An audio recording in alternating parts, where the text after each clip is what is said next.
Andy, is it the right screen that is showing? Thank you. I messed that up last time. Okay, so thank you guys for being here. I think it's amazing how many of you guys are coming back month after month. That's really cool to see because, oh, I should close my door. It's cool to see because then you're keeping a pulse on what's changing. And the other thing that's cool to see is that some people are dropping off because they closed. So congrats to them. But even if you want to keep coming after you close on a house, please do. You're still welcome to be a part of the clique. And it's still interesting information. Real estate's a hot topic these days. But like I said, I'm going to move quickly today because we have way too much content for 30 minutes and I hate running late. So we're just going to go. But if you have questions, drop them in the chat and hopefully we'll still have time for a Q&A at the end real quick.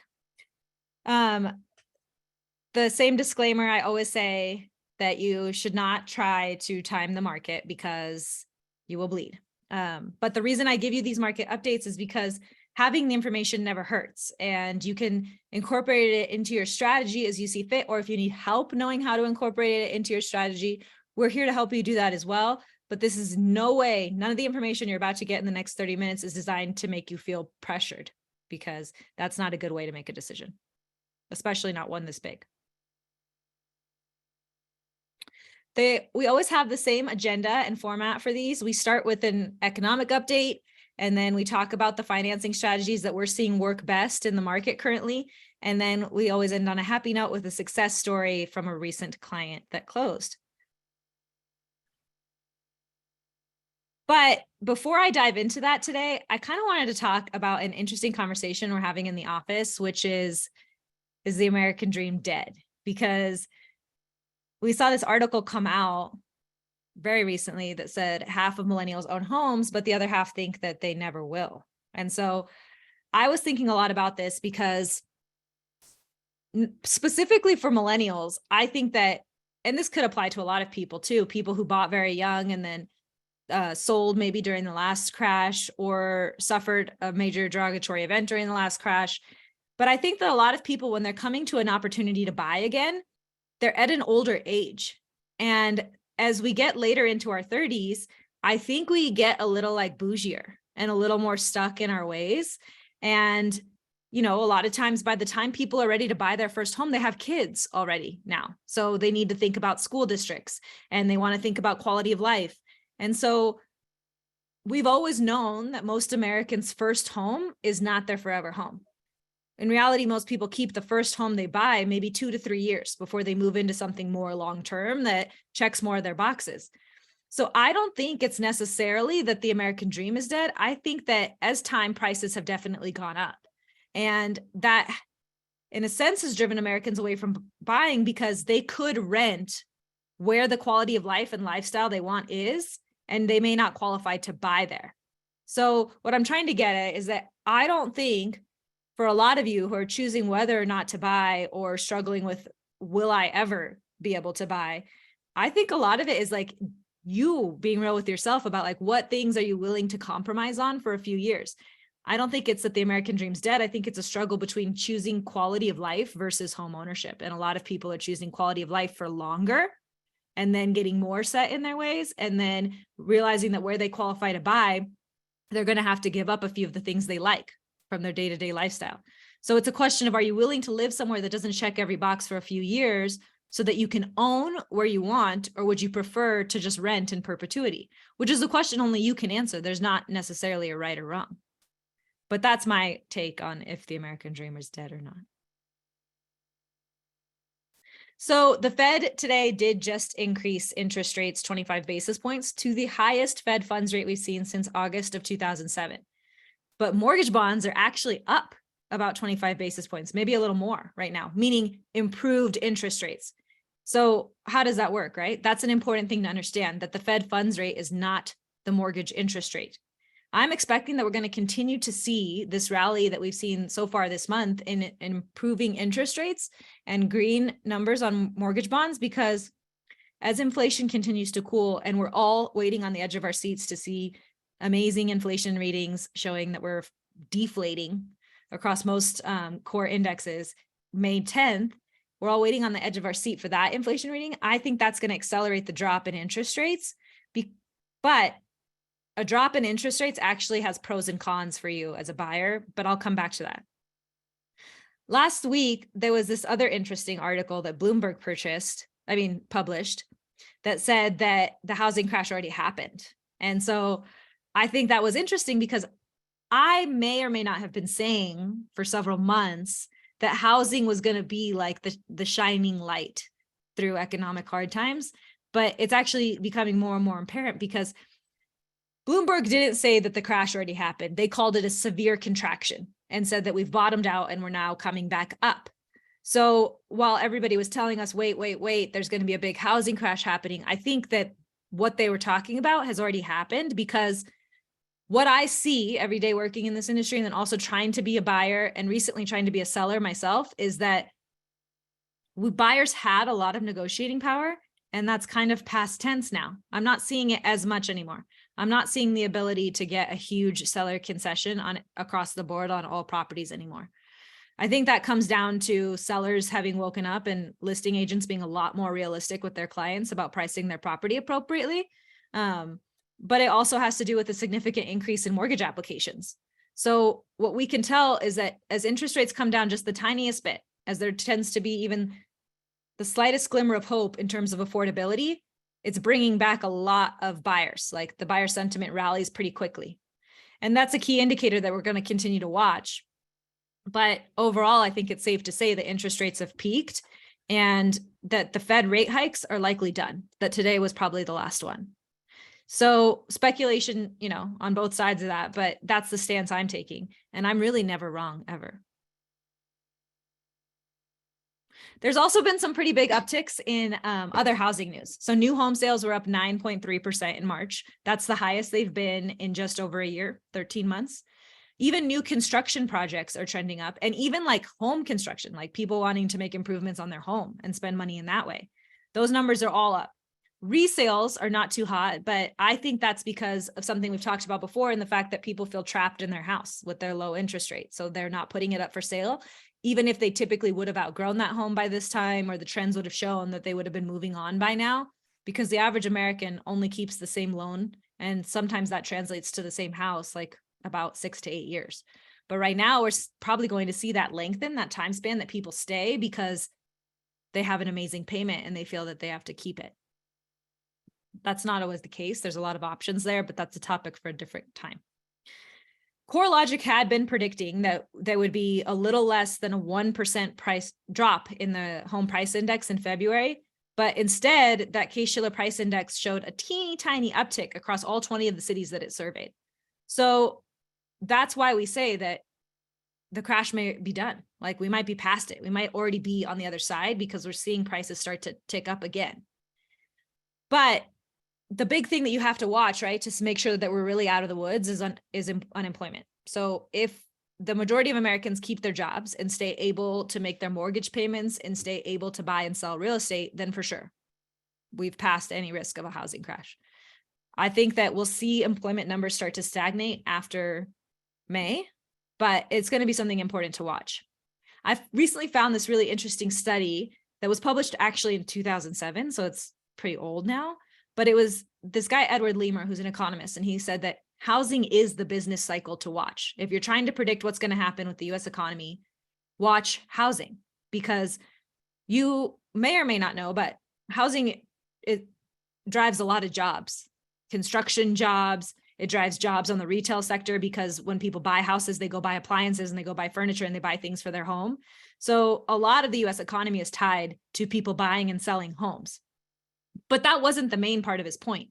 The main part of his point is that, okay, so if you want to say that housing isn't the business cycle because it's only 4.6% of the GDP from 1947 to 2007, fine, you could say that. But you would also need to look at before most of the last recessions. So except for 2, the rest of the 8 previous recessions, the year before the recession, housing contributed to 26% of economic weakness. So in the year before the recession, if housing was very weak, the recession likely followed. So the fact that we're seeing building strength right now is the reason that a lot of people are hoping that housing could be the shining light and saving grace for the whole US economy. And I think it's really possible.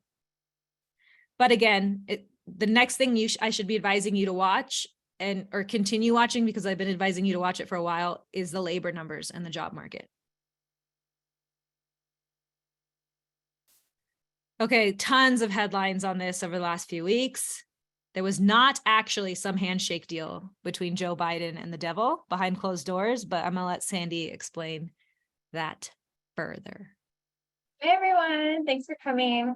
Yeah, so as Shivani mentioned, you might have heard the clickbait about Biden making high credit, high down payment borrowers subsidize low credit, low down payment borrowers with additional fees. And while we're going to remain neutral on politics here, I will tell you that the intended goal of this change is to increase home ownership among minorities and low income populations. So if that is its intended effect and it happens, that will be a good thing. So when you see this chart or look at some of the articles that have come out with this chart, it would lead you to believe exactly what I just mentioned, that high credit, high down payment borrowers are in fact being charged more. This is misleading though, because what this shows is actually the change from the previous pricing matrix, because there's always been a pricing matrix affecting, your loan profile. Whichever box you fit in is how your, interest rate is adjusted. This is just the change, right? So the red numbers indicate that pricing for the loan profile got a little worse, and green means that the pricing for the profile got a little bit better. So when we look at our next slide, okay, so when we look at this matrix, it shows the current pricing after the adjustments. And you can see here that's clear in every single case, you're going to get a better deal and have a better credit score. So it's important to keep your good credit practices rolling. You may have heard a lot of people talking about how they should go tank their credit score to get a better interest rate. That myth is officially busted. We're not going to talk about that anymore. You will notice that the other thing that they've been mentioning, which is pricing improvements when you put less of a down payment down, that's actually true, and that's always been true. Because when you look at conventional loans, which is what these changes apply to, any loan with less than a 20% down payment is going to require mortgage insurance. So that is going to offset your better interest rate. And that's why interest rates with down payments less than 20% are better, because that mortgage insurance is offsetting that risk, how they calculate it. So when you factor in the new finalized adjustments, plus the mortgage insurance that I had just mentioned, it looks how you logically think it would look. So you can see the pricing, getting better with higher credit and vice versa. Same with down payment. So the big takeaways here are that we need to focus on how real estate is still an incredible investment opportunity to start building equity and putting yourself on a path to financial security. And that it will continue to still be important to optimize your credit scores and choose a mortgage team who can help you structure your down payment and your deal so you get the best deal and are psychologically ready to make a good investment decision. Okay, so when we talked last month, when we met this time 30 days ago, these were the strategies that we were suggesting to refresh your memory. We were saying be ready to act quickly, because some listings were sitting, some listings you would go and you would need to make an offer that day. We were also suggesting that if you wanted to ask for seller concessions, you may need to offer above the list price so that you could ask for a 3% credit, and that would still pencil for you. You think that it doesn't, but it does actually if you offer a little bit more and then ask the seller for a 2-1 buy down, or even recently we did a 3-2-1 buy down, then you could still have a better monthly payment and actually save yourself money over the next 5 years. But we would reduce that analysis down to 2 years because we think that you'll be refinancing within 2 years. So those were the strategies we were suggesting. And we were saying you cannot flip a property right now. You need to buy it with the intention to keep it for at least a couple years. In most scenarios, there might be people watching this in different markets, but from what we're seeing here in Reno, you can't really turn around and flip the property too fast in most scenarios. So now that we're in May,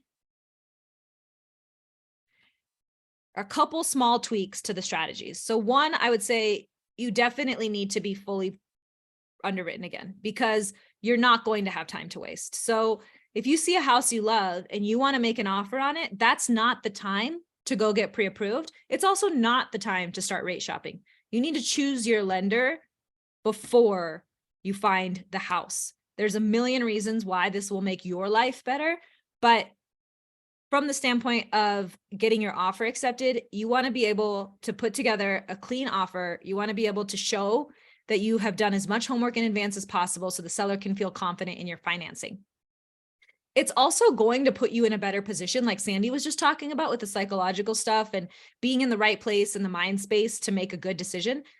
Financing and buying real estate, it's all a really big deal. Like if you feel like, wow, like this is a big decision, this is a big undertaking, then good. Like that means you have a good head on your shoulders. So you should be allowing yourself some time to compare financing strategies, to look at different loan programs, to look at different down payment strategies. And before you go see the house, you should have reviewed the monthly payments and the cash to close. That's something we train all our buyers to do, is send us the address of a property where the pictures look promising and you're scheduling a showing with your realtor. Let us run the numbers for you on monthly payments. Maybe that house qualifies for unique financing programs.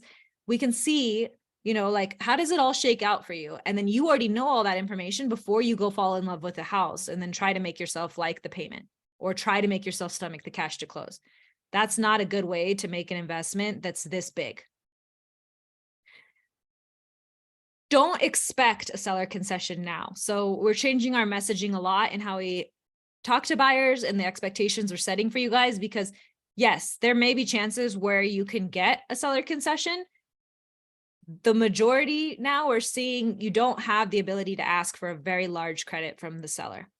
And this comes back to when I said that I would talk to you about the pros and cons of rates coming down. So as rates come down, we are seeing more and more buyers come back to the market, but we're not seeing more houses available. We have not seen an influx of inventory. So this means more competition for those of you out there trying to make offers. I'm not saying that there's seller concessions off the table. It's absolutely not. There's definitely going to be scenarios where you can get one, including the one I mentioned from last month, which is to offer a little bit above the list price and then ask for your credit to make your financing work.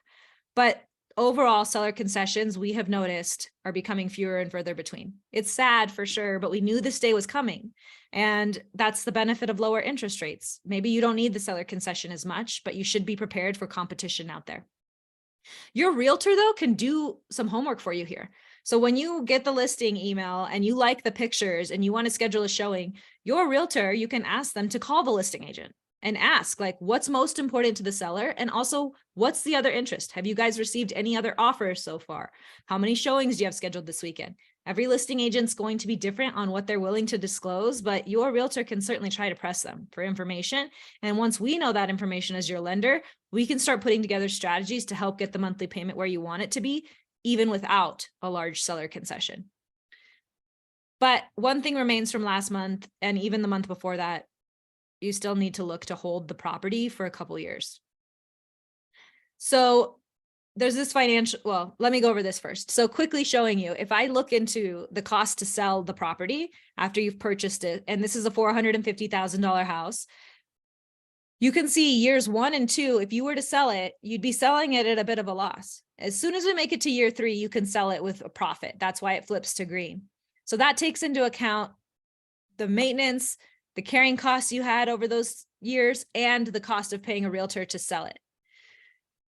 So all in, I just need you to be willing to keep the house for 3 years. Maybe things change faster and you can sell it quicker, but that's the advice I'm giving people. And that doesn't mean you have to live in it 3 years. That means you could rent it, but you just don't sell it, expecting a profit in less than 3 years. But there's this financial influencer, Ramit Sethi. He's an Indian like me. It's probably why he's so smart. But he wrote this book called Your Rich Life. And I think he shares really good content and really good advice about reframing our relationship with money. And he has a really good podcast where he brings on couples and lets them fight about money on his podcast, which I think is really interesting too. But what I don't like is the way he talks about homeownership, because he says that you go buy a house, right? And then people are celebrating when they sell it 3, 4, 5 years later and have profit. And he's like, well, wait, you shouldn't celebrate that because you paid interest. And so you should subtract that from your profit. But if you don't own the house, right? Unless you're in some magical situation where you're living rent free, then you were paying rent to live there. In which case there was no return on that investment. I'm not saying that rent is a waste of money.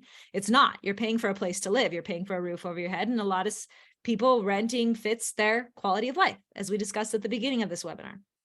But I don't think that you should say that a mortgage is a lost cause because you paid some interest during the time you lived there, because you also paid some equity down and you also realized appreciation gains and you also truly are realizing a profit. And that's what's cool about home ownership, and something that we really try to educate all our buyers on is, where is your break-even point? What kind of return on investment can you expect over the next 9 years?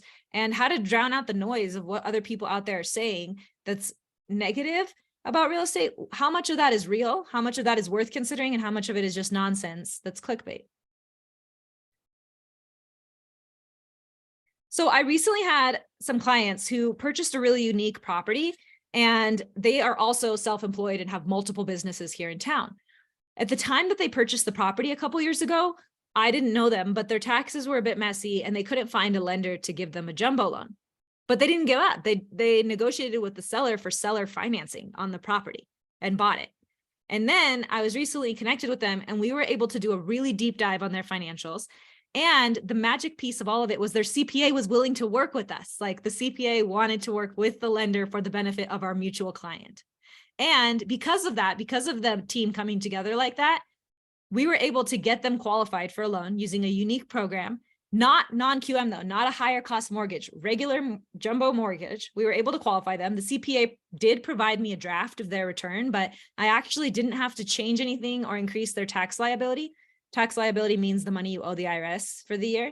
I didn't have to change anything because the CPA was willing to just like explain a few simple things to underwriting on why they did the taxes the way they did. So I think that the success story here is in building a financial team of people who are all acting in your best interest, because it can really make your life a lot easier. And the other takeaway is that the path to home ownership looks different for everyone, but there usually is a path to home ownership. I want to make everyone aware that we have a really cool event coming up next month. No, this month. Oh God, it's in 2 weeks. May 18th is The Future is Female. We have an awesome panel of real estate investors. And then, so this is our 5th Future is Female event. Anyone can come. If you pee standing up or sitting down, you may purchase a ticket to this event. But every time we've had this event, the panel would get everybody super excited. And then they were all buzzing and the energy in the room was amazing, but they'd all say like, what next? I don't know what to do now. Like, I'm super excited. You piqued my interest on real estate investing, but now I don't know what to do. So we've expanded it to a half-day workshop, and we're going to tell you what to do next. We're going to tell you what you should be aware of, how you should protect yourself, and what your next steps are. So the tickets are $97. They're available using this QR code. You can scan it right now and grab your ticket. 100% of the proceeds go to the Women and Children Center of the Sierra. So far, the Future is Female has raised $10,000 for them. They are eternally grateful. They do amazing work in our community to help women and children. And it would be great if you could be there, because it'll be an investment in yourself and an investment in our local community. And now we have time for some Q&A. If you would like to not ask your question in front of everybody and book like a one-on-one time to chat with me and Sandy, use this QR code. We're happy to set up a time to strategize with you. But if anybody does have a question they want to shout out, or if any of the real estate professionals on the call have important information they want to share, trends they're noticing, let's go for it.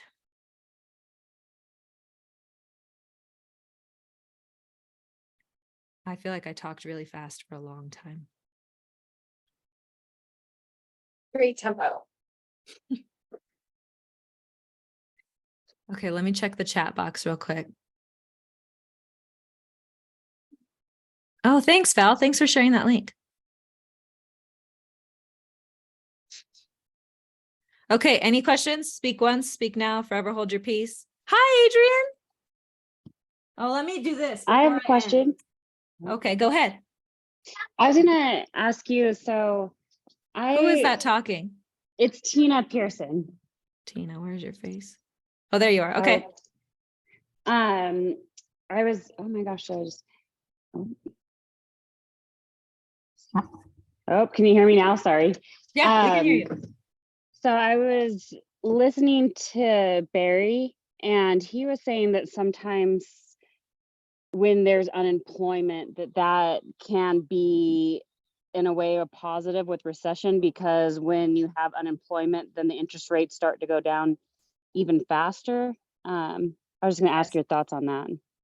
Yeah, so we've talked about that in the past, I think a few webinars back, but a recession will be good news for interest rates because that's the way it trends. So housing typically does well in recessions, except for the one big one that we all know about. But all other recessions that didn't start in housing and then filter out, housing does really well in them because interest rates come down from the recession, and that brings buyers to the market, and people have faith in real estate then, and they invest there. We're starting to see that with the bank failures, right? That people are having more faith in real property as an asset than maybe some of their other investments. But the reason unemployment connects in what Barry's bringing up with watching for the recession is that unemployment is the only lagging indicator of a recession right now. Unemployment has remained oddly strong. And I say oddly because the data might be a bit weird here for why it looks strong. But once unemployment numbers start to fizzle, then there's no arguing that we're in a recession. Good question, Tina. Awesome. Thank you. Okay, guys, anyone else? Again, feel free to use that QR code. Sandy and I are around. We can schedule calls with you to answer any questions. And thank you all for being here, because it's great to get everyone together and talk about the market and keep a pulse on it all. So we appreciate you coming, and we appreciate you coming again and again. Thank you, everyone. Bye.